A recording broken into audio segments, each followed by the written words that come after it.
Assalamualaikum warahmatullahi wabarakatuh. Saudara-saudara sekalian yang saya hormati, pertama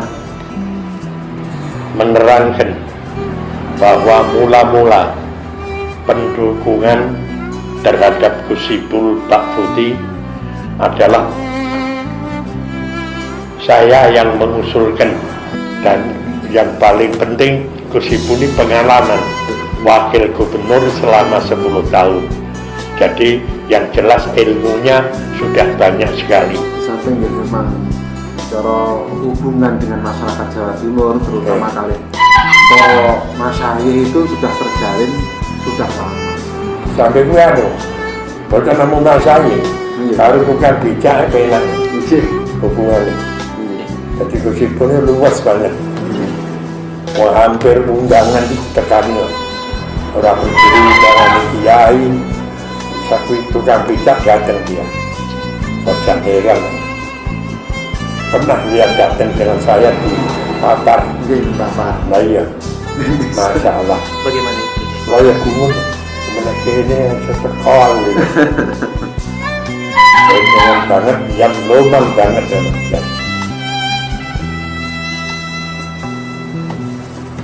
saya dan suara kiai itu semuanya pendukungnya bukan karena uang, sama sekali bukan karena uang, dan ikhlas gitu, karena melihat kejujurannya Gus Ipul.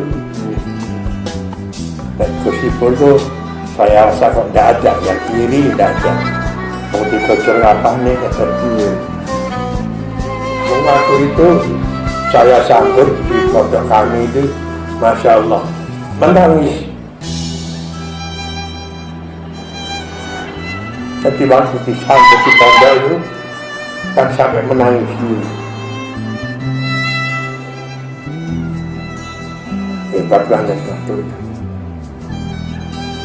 Kiai yang sudah meninggal, Kiai Saleh Qasim, ya, gurunya Gus Ipul, tapi kuat itu. Sidoarjo. Makanya ya mudah-mudahan Allah Ta'ala memberi jalan. Ya Allah, pada akhir bulan Ramadan ini insya Allah ulama juga mengadakan pertemuan. Oleh karena itu kami dan para kiai yang ada di sini semua mendukung kepada Gus Ipul dan Pak Putih, mengharapkan semua santri, alumni yang ada di mana saja daerah Jawa Timur supaya memilih kepada Gus Ipul. Coblos nomor 2, Gus Ipul, Mbak Putih.